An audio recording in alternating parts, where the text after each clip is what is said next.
मुझे संघी बनना है। मुझे जो है बीजेपी आरएसएस की आइडियोलॉजी, जिसे एक अवेकन्ड हिंदू, मुझे बनना है, मुझे कन्वर्ट होना है। कि ऋतिक से ज्यादा ग्लो हमारे प्रधानमंत्री जी के चेहरे पर है। हमारे बाल बच्चे को गर्दन काटेगा, हम वोट देंगे उसको, नहीं देंगे वोट। भूखमरी, बेरोजगारी, लाचारी, गरीबी।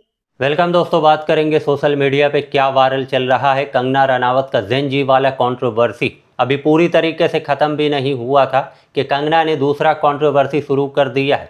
पहले कंगना ने न्यू जनरेशन की हिंदू महिलाओं को लेकर जो कुछ कहा, जिस तरीके से उस पर बवाल हुआ, अब कंगना ने बॉलीवुड की हिंदू महिलाओं को लेकर कहा है कि बॉलीवुड में कुछ ऐसी हिंदू महिलाएं हैं जो कि मुसलमानों से दोस्ती, संपर्क या फिर शादी करने के बाद कट्टर वामपंथी बन जाती है। कंगना रनावत ने बताया कि इससे उनको कोई दिक्कत नहीं है, लेकिन कंगना रनावत जो पहले मॉडरेट हिंदू थी, अब कंगना रनावत संघी बनना चाहती है। कंगना रनावत बीजेपी और आरएसएस के विचारधारा को अपनाना चाहती है।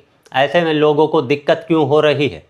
जबकि मैं पार्लियामेंट के लिए लेट हो रही हूँ, लेकिन फिर भी मैंने सोचा मैं आपके साथ अपना एक कुछ विचार नहीं, एक फीलिंग जो है वो शेयर करूँ। क्योंकि आज मैं सुबह एक पोस्ट कर रही थी, एक हमारी फिल्म इंडस्ट्री की बहन है, बहुत ऐसी हमने फिल्म इंडस्ट्री में हिंदू बेटियां बहनें जिनके संपर्क में हम रहे हैं, उनको बहुत क्लोजली देखा भी है, जाना भी है, और हम देखते हैं कि है वो हिंदू, लेकिन चाहे पॉलिटिक्स हो चाहे रिलीजन हो, उसको लेकर उनकी कोई विचारधारा नहीं है। यूथ में यूजुअली ऐसा होता है, वो बहुत ही न्यूट्रल है। लेकिन जैसे ही वो, चाहे आप संबंध कह लीजिए, शादी कह लीजिए, दोस्ती कह लीजिए, इस्लामिस्ट के संपर्क में आते हैं, वैसे ही उनकी सोच इतनी डिफाइंड हो जाती है, इतने कट्टरपंथी लेफ्टिस्ट वो बन जाते हैं, which I think there is no harm in that, क्योंकि आपको संविधान ये आज़ादी देता है। अब कंगना ने जो कुछ कहा है उसको लेकर एक तरफ तो सोशल मीडिया पे ये चल रहा है कि कंगना रनावत ने सोनाक्षी को घेर लिया, सोनाक्षी को रोस्ट कर दिया।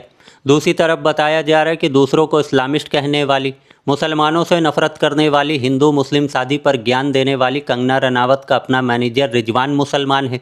दूसरी बात ये बताई जा रही है कि कंगना रनावत का जो वकील है वो भी मुसलमान है, और बताया जा रहा है कि मैनेजमेंट से लेकर सभी लीगल वर्क मुसलमान ही संभालता है। लेकिन इसको राजनीति में आगे बढ़ने के लिए भी मुसलमान के नाम का सहारा लेना पड़ रहा है। दूसरी तरफ कंगना के इस बयान को लेकर कंगना का पुराना वीडियो सोशल मीडिया के ऊपर वायरल हो जाता है, जहां कंगना ने पाकिस्तानी जर्नलिस्ट को कहा था कि मेरे लिए पाकिस्तानी लड़का ढूंढ दीजिए जिसकी उम्र 30 साल होनी चाहिए। कंगना जी मॉडरेट हिंदू से संघी हिंदू में कन्वर्ट होना चाहती हैं, पर ऐसा कैसे होगा बहना? क्योंकि आरएसएस में तो महिलाओं के घुसने की आजादी ही नहीं है, तो ये हो नहीं पाएगा। आप नफरत से भरी हुई, मौका परस्त, देश के युवाओं को गटर बुलाने वाली और बीजेपी की पनौती जरूर है, और वही बनी रही है। हिंदू धर्म को बख्श दीजिए। तो कंगना रनावत का कुछ दिन पुराना ये वीडियो सोशल मीडिया के ऊपर धड़ल्ले से वायरल हो जाता है, जहां कंगना अपनी इच्छा एक पाकिस्तानी जर्नलिस्ट के सामने जाहिर कर रही है कि मेरे लिए पाकिस्तानी लड़का ढूंढ दीजिए जिसकी उम्र 30 साल होनी चाहिए। दूसरी तरफ कंगना ने जेन-जी को लेकर, न्यू जनरेशन की हिंदू महिलाओं को लेकर जो कुछ कहा है वो कंट्रोवर्सी अब तक ख़त्म नहीं हुआ है, और किस तरीके से कंगना का पुतला जलाया जा रहा है। और एक तरफ सोशल मीडिया पे चल रहा कंगना रनआउट वर्सेस जेब कतरी जनरेशन। एक और चीज जो मैंने देखी वो ये कि एक जेब कतरे जैसे ड्रेसअप होने वाली और बोलने वाली एक्ट्रेस आजकल बहुत कूद रही है। तो मेरा मानना है कि आपके विचार आपके अपने हो सकते हैं, लेकिन आप कैसे दिख रहे हैं, आप कैसे बोल रहे हैं, इसको तो आप ठीक कर सकते हैं। मैं सिमरन मूवी में खुद एक चोर बनी थी, लेकिन आप उसमें मेरा वे ऑफ टॉकिंग देखिए। और साथ ही इस अपडेट को देखिए, राजस्थान जयपुर में किस तरीके से सरकार के खिलाफ सरकार ने जो नया कानून बनाया है यूजीसी को लेकर, बताया जा रहा है कि उस कानून को वापस लेने के लिए राजपूत कम्युनिटी सड़कों के ऊपर उतरी हुई है। और किस तरीके से जब ये प्रोटेस्ट चल रहा था तो उसके बाद बताया जा रहा है कि पुलिस ने इनके ऊपर लाठीचार्ज किया। बताया जा रहा है कि लाठीचार्ज के बाद ये लोग ओथ लेते हुए दिखाई दिए, जहां ये बताया जा रहा है कि अब से बीजेपी को किसी चुनाव में वोट नहीं दिया जाएगा। इससे आने वाले चुनाव में, पंचायती राज चुनाव में, नगर निगम चुनाव में भारतीय जनता पार्टी को वोट नहीं देंगे। जो यूजीसी जैसा कानून आया है वो हमारे बच्चों का डेथ सर्टिफिकेट, जीते जी हमारे बच्चों का डेथ सर्टिफिकेट साइन करने का इस तरह से आया है। गृह युद्ध हुआ है, जगह जगह गृह युद्ध, इस तरह के जातियों को बांट कर कहीं मोदी जी गृह युद्ध तो नहीं करवाना चाह रहे। तो राजस्थान जयपुर में यूजीसी कानून को रोल बैक करवाने की मांग करते हुए हजारों की संख्या में लोग सड़कों के ऊपर उतर गए। बताया जा रहा है कि स्वर्ण समाज सड़कों के ऊपर उतर गया है और कहा है सरकार से कि अगर ये कानून वापस नहीं लिया जाता है तो इसको लेकर हम एक बड़ा मूवमेंट शुरू करने वाले हैं। लेकिन दूसरी तरफ इस प्रोटेस्ट को लेकर सोशल मीडिया के ऊपर ये चलने लगता है कि जब जंतर मंतर पे स्टूडेंट प्रोटेस्ट कर रहे थे, सरकार से अपना हक अधिकार मांग रहे थे, तो उस प्रोटेस्ट को ख़राब करने के लिए किस तरीके से कुछ सरकारी समर्थक वहाँ पर पहुँचते हैं और स्टूडेंट को चाइनीज़ फंडेड बताते हैं, टुकड़े टुकड़े गैंग बताते हैं, जिसमें से एक का नाम है अभिषेक ठाकुर। और बताया जा रहा है कि जब बात खुद के ऊपर आई तो किस तरीके से ये लोग सड़कों के ऊपर उतर गए और सरकार को धमकी दे रहे हैं।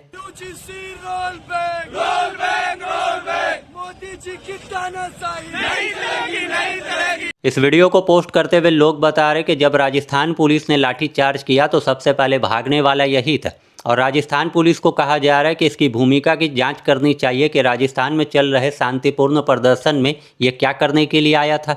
दूसरी तरफ सोशल मीडिया के ऊपर वही चलने लगता है जब जंतर मंतर पे स्टूडेंट प्रोटेस्ट कर रहे थे तो कुछ लोग पुलिस के पक्ष में खड़े होकर, सरकार के पक्ष में खड़े होकर पुलिस के साथ नारे लगा रहे थे, दिल्ली पुलिस तुम लठ बजाओ, हम तुम्हारे साथ थे। स्टूडेंट को एंटी नेशनल, टुकड़े टुकड़े गैंग, चाइनीज़ फंडिंग बताया जा रहा था।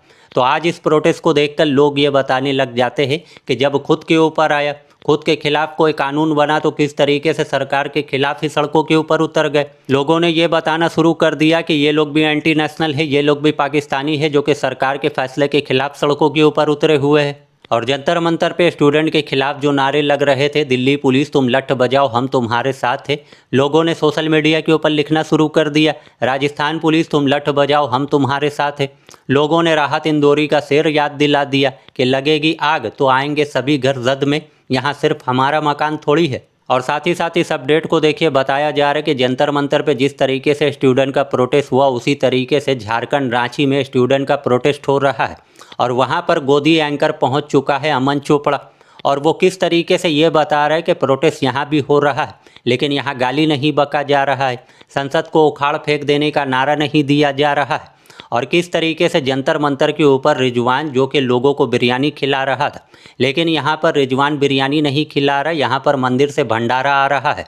तो सोशल मीडिया के ऊपर ये चल रहा है कि जंतर मंतर पे जो पत्रकार नहीं पहुँच पाया वो किस तरीके से झारखंड रांची पहुँच चुका है और ये बताने की कोशिश कर रहा है कि दरअसल जंतर मंतर पे जो स्टूडेंट प्रोटेस्ट कर रहे थे वो स्टूडेंट नहीं थे, असल स्टूडेंट तो झारखंड में है, जो देखिए कितना शांतिपूर्ण प्रदर्शन कर रहे हैं और किस तरीके से सरकार के सामने अपनी मांग रख रहे।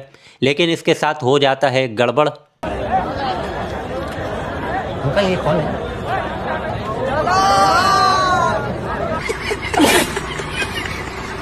तो वेनम अमन चोपड़ा जब रांची स्टूडेंट प्रोटेस्ट कवर करने के लिए पहुंचा और इसने सोचा कि सब कुछ ठीक चल रहा है, उसी वक्त इसके साथ गड़बड़ हो जाता है। वहां खड़े स्टूडेंट ने दलाल के नारे लगाना शुरू कर दिए। तो सोशल मीडिया के ऊपर ये चलने लगता है कि पूरे बीजेपी आईटी सेल से लेकर तमाम गोदी मीडिया अब इस बात पे लगा हुआ है कि असल स्टूडेंट तो ये है, जंतर मंतर पे जो स्टूडेंट प्रोटेस्ट कर रहे थे वो दरअसल स्टूडेंट नहीं थे। और किस तरीके से ये पत्रकार जिसका नाम है अमन चोपड़ा, ये जंतर मंतर नहीं गया लेकिन रांची पहुंच गया। इसने सोचा सब कुछ ठीक चल रहा है लेकिन वहाँ पर भी दलाल के नारे लग जाते हैं। और साथ ही इस अपडेट को देखिए, अनुपम खेर जब अमित शाह से मिले तो उसका तस्वीर उन्होंने अपने ट्विटर हैंडल के ऊपर पोस्ट किया। पोस्ट करते हुए बहुत सारी बातें लिखी कि अमित शाह से उनके घर पे मुलाकात हुआ, बहुत सारे विषय के ऊपर बातचीत हुई, बहुत देर बातचीत हुई।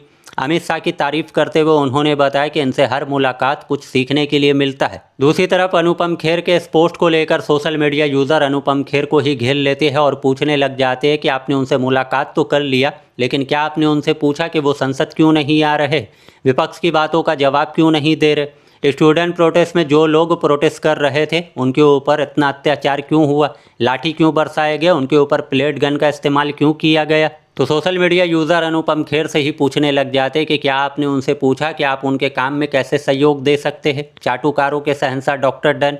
लोग ये बताने लग जाते कि इस टकले का मूवी आने वाला है, ज़रूर ये अपनी गुल्ली सीधा करने के लिए गया होगा, ये एक नंबर का चापलूस आदमी है, ऐसे ही इसका बाल नहीं उड़ा है, ये अपने सातिर दिमाग का बहुत ज़्यादा इस्तेमाल करता है, तभी तो सफाचट हुआ है। और साथ ही इस अपडेट को देखें, इनका नाम है सरलीन चोपड़ा। अब ये बता रही कि भूखमरी, बेरोजगारी, लाचारी और गरीबी से जितना एक गरीब हिंदू परेशान होता है उतना ही एक गरीब मुसलमान भी परेशान होता है, उतना ही एक गरीब सिख भी परेशान होता है। भूखमरी, बेरोजगारी, लाचारी, गरीबी इनसे जितना एक गरीब हिंदू त्रस्त है उतना ही एक गरीब मुसलमान त्रस्त है, जितना एक गरीब सिख त्रस्त है उतना ही एक गरीब ईसाई त्रस्त है। क्यों हमारे समझ में नहीं आ रही है ये सिंपल बात? क्यों? तो सलीन चोपड़ा लोगों को बता रहे भुखमरी, बेरोजगारी, लाचारी और गरीबी से जितना एक गरीब हिंदू परेशान होता है उतना ही गरीब मुसलमान और गरीब सिख भी परेशान होता है।